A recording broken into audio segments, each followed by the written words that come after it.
আমার সৎ ভাই আমাকে একা পেয়ে জঙ্গলে নিয়ে যেভাবে কাজ করল। বন্ধুরা, গল্পটি সম্পূর্ণ শুনলে আপনাদের পাইপ দিয়ে টপ টপ করে পানি চলে আসবে। আপনারা হাতের কাজ করতে বাধ্য হবেন। হাতের কাজ করার আগে অবশ্যই হাতের কাছে টিস্যু রাখবেন। গল্পের সম্পূর্ণ আনন্দ নিতে অনুগ্রহ করে শেষ পর্যন্ত থাকুন। ঘরের সব কাজ শেষ করে আমার আম্মি বাবার সাথে তাদের রুমে চলে গেলেন এবং আমি সরাসরি সাজিদ ভাইয়ের রুমে চলে গেলাম। আমি সাজিদ ভাইয়ের রুমে ঢুকতেই দেখলাম তিনি জানালার পাশে দাঁড়িয়ে আছেন। আমি রুমে ঢুকে ভিতর থেকে দরজা বন্ধ করে সাজিদ ভাইয়ের কাছে পৌঁছালাম। আমি সাজিদ ভাইয়ের চোখে অশ্রু প্রবাহিত হতে দেখলাম।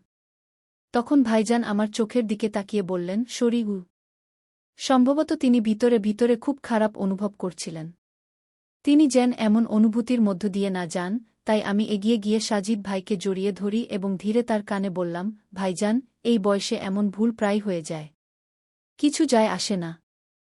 যাই হোক, আমরা তো আসলে সত্যিকারের ভাইবোন নই। আমার এই কথা শুনে সাজিদ ভাই আমাকে অবাক হয়ে তাকালেন এবং বলতে লাগলেন, কিন্তু আমরা তো ভাইবোনই। আমাদের এটা ভুলে গেলে চলবে না। আমাদের সীমা মেনে চলা উচিত। তখন আমি তাকে টিটকারি দিয়ে বললাম, আচ্ছা জি, এখন বড় সীমার কথা মনে পড়ছে। তখন তো মনে পড়েনি যখন আমাকে গোসল করতে দেখছিলেন। তখন আপনার সীমা কোথায় গিয়েছিল? এরপর আমি সাজিদ ভাইকে বললাম, আমি কাউকে কিছু বলব না, এ নিয়ে চিন্তা করো না। আপনি আমার সব সময়ের বড় ভাইজানই থাকবেন এবং আমি সব সময় আপনার প্রিয় ছোট বোনই থাকব। তারপর আমি এক চোখ টিপে আমার ভাইজানকে বললাম, যাই হোক ভাইজান, একবার ট্রাই করতে তো কিছু যায় আসে না। আমি কাল সন্ধ্যায় আপনার জন্য অপেক্ষা করব। এই কথা আমি হাসতে হাসতে আমার সাজিদ ভাইকে বলেছিলাম।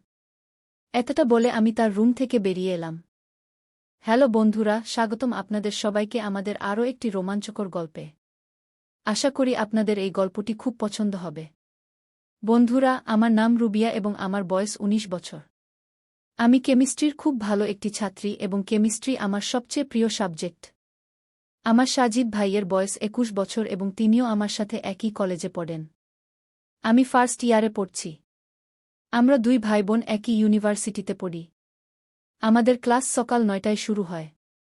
আমরা দুই ভাইবোন একসাথে বিশ্ববিদ্যালয়ে যাই। আম্মি পাপা আমাদের যাতায়াতের সুবিধার জন্য একটি মোটরসাইকেল কিনে দিয়েছেন। ভাইজান মোটরসাইকেল চালান আর আমি সাজিদ ভাইয়ের পিছনে বসে বিশ্ববিদ্যালয়ে যাই। বন্ধুরা, সাজিদ ভাই আমার সৎ ভাই।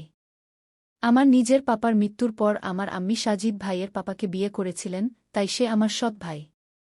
বন্ধুরা, আমি জানতাম না যে আমার সৎ ভাইয়ের সাথে এমন কিছু করার সুযোগ পাব। আমার আম্মি পাপা দুজনেই সরকারি চাকরি করেন, তাই তারা প্রতিদিন সকাল ৮টায় অফিসে চলে যান। আম্মি পাপা অফিসে যাওয়ার পর আমি আর আমার ভাইজান গোসল করে প্রস্তুত হয়ে বিশ্ববিদ্যালয়ে চলে যাই। আমাদের বাড়িতে একটি কমন বাথরুম আছে, তাই প্রথমে আমি গোসল করে প্রস্তুত হই, তারপর আমার ভাইজান গোসল করেন। সাধারণত মেয়েদের প্রস্তুত হতে বেশি সময় লাগে, তাই আমি আগে গোসল করতে যাই। আমরা দুই ভাইবোন বিশ্ববিদ্যালয়ে চলে গেলে বাড়িতে তালা লাগানো থাকত। বাড়ির গেটের চাবি সবার কাছে থাকে।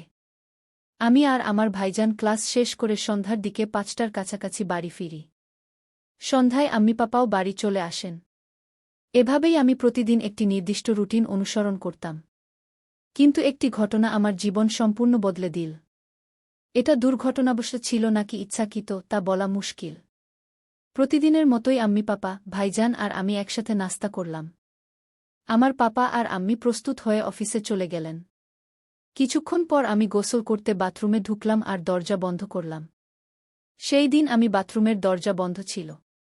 এরপর আমি আমার জামাকাপড় খুলে পাশে রাখতে যাচ্ছিলাম, তখন আমি বাথরুমের দরজার নিচে একটি ছায়া অনুভব করলাম। আমি শাওয়ারের নিচে দাঁড়িয়েছিলাম। আমি একটু ভয় পেয়েছিলাম, তবুও ভেবেছিলাম এটা আমার মনের ভুল।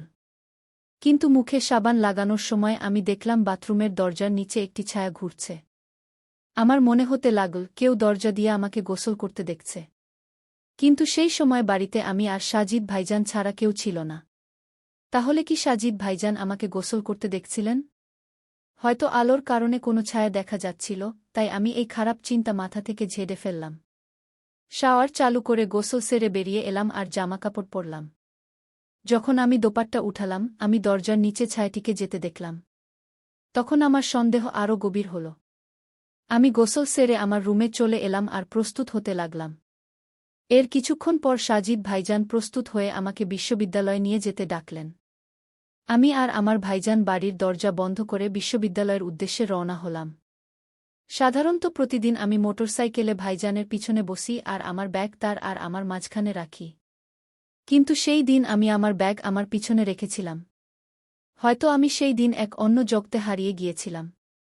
সেই দিনের অনুভূতি এতটাই ভালো ছিল যে তা কথায় বর্ণনা করা যায় না। পরের দিন সকালে আমি ভাবতে লাগলাম, কিভাবে বিশ্বাস করব যে সাজিদ ভাই আমাকে বাথরুমের দরজা দিয়ে গোসল করতে দেখেছিলেন কিনা। অনেক ভেবেচিন্তে আমার মাথায় একটি আইডিয়া এল।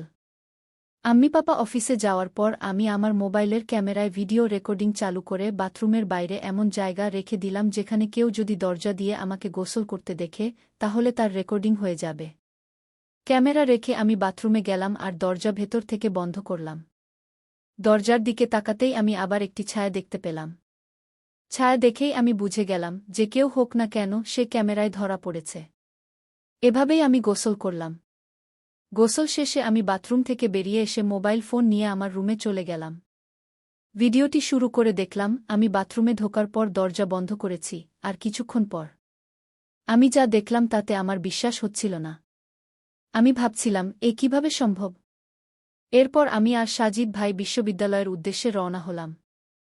আমি সাজিদ ভাইকে মোটরসাইকেলের পিছন থেকে জড়িয়ে ধরে ভাবছিলাম ভাইজানকে ভিডিওটি কিভাবে দেখাব। তখন সাজিদ ভাই বললেন, বাইকে ভয় পাচ্ছ নাকি? আমি বললাম, না ভাইজান। ভাইজান বললেন, তাহলে এত জোরে আমাকে ধরে রেখেছ কেন? তখন আমি সাজিদ ভাইকে বললাম, জানি না ভাইজান, আজ আমার খুব ভয় লাগছে।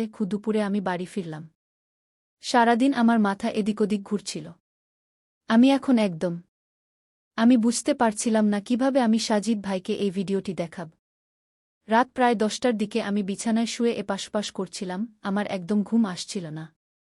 তখন আমি আমার ভিডিওটি চালু করলাম এবং আবার দেখতে শুরু করলাম। হৃদয়ে অনেক সাহস করে আমি আমার ভিডিওটি সাজিদ ভাইয়ের মোবাইলে পাঠিয়ে দিলাম। প্রায় 15 মিনিট কেটে গেল, কিন্তু তিনি ভিডিওটি দেখেননি। আমি ভাবতে লাগলাম সাজিদ ভাই ভিডিওটি কেন দেখছেন না।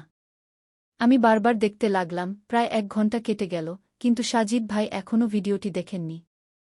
সাজিদ ভাই কি ঘুমিয়ে গেছেন নাকি, এই সব কথা আমার মাথায় আসছিল। এক রাত কেটে গেল, কিন্তু আমি কোনো উত্তর পেলাম না। আমি হতাশ হয়ে ঘুমিয়ে পড়লাম। পরের দিন ছিল রবিবার। রবিবার হওয়ায় আম্মি, পাপা, ভাই এবং আমি সবাই বাড়িতেই ছিলাম। আমরা সবাই একসাথে নাস্তা করলাম। নাস্তার সময় আমি সাজিদ ভাইয়ের মধ্যে কোনো পরিবর্তন দেখিনি, এর মানে ছিল সাজিদ ভাই এখনও ভিডিওটি দেখেননি। সকাল 10টায় আমি আমার রুমে বসেছিলাম, হঠাৎ আমার মোবাইলে একটি মেসেজ এল। আমি মোবাইল ফোন তুলে দেখলাম সাজিদ ভাই একটি মেসেজ পাঠিয়েছেন। ভাইজানের মেসেজ দেখে আমার হৃদস্পন্দন বেড়ে গেল। সাজিদ ভাই আমার ভিডিওটি দেখে ফেলেছেন। আমি সাজিদ ভাইয়ের মেসেজের উত্তর দিলাম এবং ভিডিওটি পাঠানোর সাথে সাথেই দেখা হয়ে গেল। আমি বুঝে গেলাম সাজিদ ভাই ভিডিওটি দেখেছেন। আমি কিছুক্ষণ অপেক্ষা করলাম, কিন্তু কোনো উত্তর পেলাম না। আমি আমার ভাইজানের উত্তরের অপেক্ষায় ছিলাম, কিন্তু দুপুর পর্যন্ত আমি কোনো উত্তর পেলাম না। দুপুরে আমরা সবাই একসাথে খেতে বসলাম, তখন সাজিদ ভাই চুপচাপ মাথা নিচু করে খাবার খাচ্ছিলেন। সাজিদ ভাই তার খাবার শেষ করে উঠে গেলেন এবং তার রুমে চলে গেলেন। আমি আম্মি পাপার সামনে সাজিদ ভাইকে বললাম, ভাইজান, আমি কিছুক্ষণ পরে তোমার রুমে আসব, আমার তোমার সাথে পড়াশোনার কিছু বিষয়ে আলোচনা করতে হবে। সাজিদ ভাই কিছু না বলে তার রুমে চলে গেলেন। সবাইজের খাবার শেষ হওয়ার পর আম্মি এবং আমি টেবিল থেকে সব কিছু পরিষ্কার করলাম। সব কাজ শেষ করে আমার আম্মি পাপা তাদের রুমে চলে গেলেন, আর আমি সরাসরি সাজিদ ভাইয়ের রুমে চলে গেলাম। আমি সাজিদ ভাইয়ের রুমে ঢুকতেই দেখলাম তিনি জানালার পাশে দাঁড়িয়ে আছেন। আমি রুমে ঢুকে দরজা ভেতর থেকে বন্ধ করে সাজিদ ভাইয়ের কাছে পৌঁছে গেলাম। আমি আমার ভাইজানের চোখে অশ্রু দেখতে পেলাম। তখন ভাইজান আমার চোখের দিকে তাকিয়ে বললেন, শরীর কি মনে হচ্ছিল তিনি ভেতরে ভেতরে খুব খারাপ বোধ করছিলেন।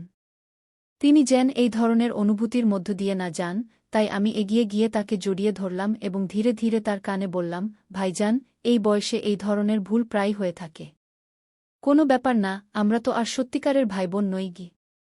আমার কথা শুনে সাজিদ ভাই খুব অবাক হয়ে আমার দিকে তাকালেন এবং বলতে লাগলেন, কিন্তু আমরা তো ভাইবোনই না। আমাদের এটা ভুলে গেলে চলবে না, দুজনকেই নিজের সীমার মধ্যে থাকতে হবে। তখন আমি তাকে টিটকারি দিয়ে বললাম, আচ্ছা জি, এখন বড় সীমার কথা মনে পড়ছে। তখন তো মনে পড়েনি যখন তুমি আমাকে গোসল করতে দেখছিলে। তখন তোমার সীমা কোথায় গিয়েছিল?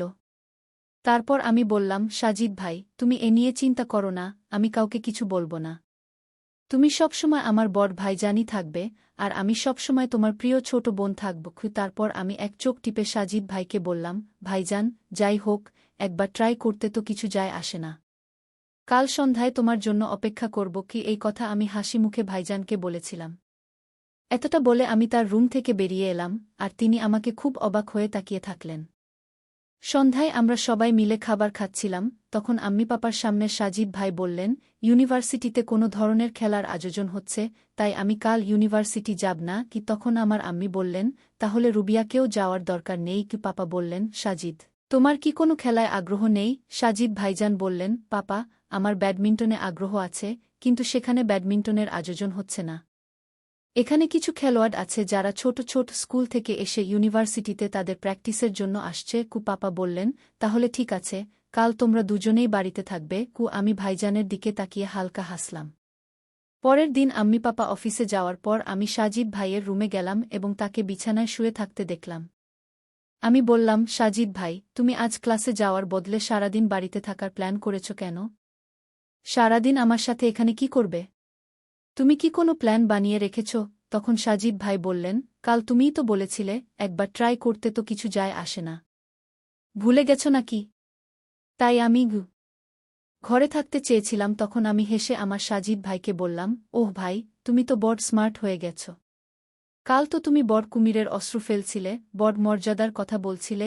এমন কথা বলে আমি তাকে জ্বালাতে লাগলাম। তখন তিনি দৌড়ে আমার পিছনে ছুটলেন এবং আমাকে ধরে ফেললেন। বলতে লাগলেন, তুমি ঠিকই বলেছ ভাইয়া, আমরা তো কোনো খাঁটি ভাইবোন নই। যাই হোক, একবার চেষ্টা করলে কিছু যায় আসে না আগে। এমন কথা বলে সাজিদ ভাই আমাকে ধরে তার বেডরুমে নিয়ে গেলেন এবং তারপর সব মর্যাদা ত্যাগ করে তার ও আমার ইচ্ছা পূরণ করতে লাগলেন। তাই বন্ধুরা, আজকের গল্প এটাই ছিল। আপনি এই গল্প সম্পর্কে কি বলতে চান তা আমাদের কমেন্টে জানাবেন। ভিডিওটি ভালো লাগলে লাইক করুন, শেয়ার করুন এবং সাবস্ক্রাইব করুন। ধন্যবাদ।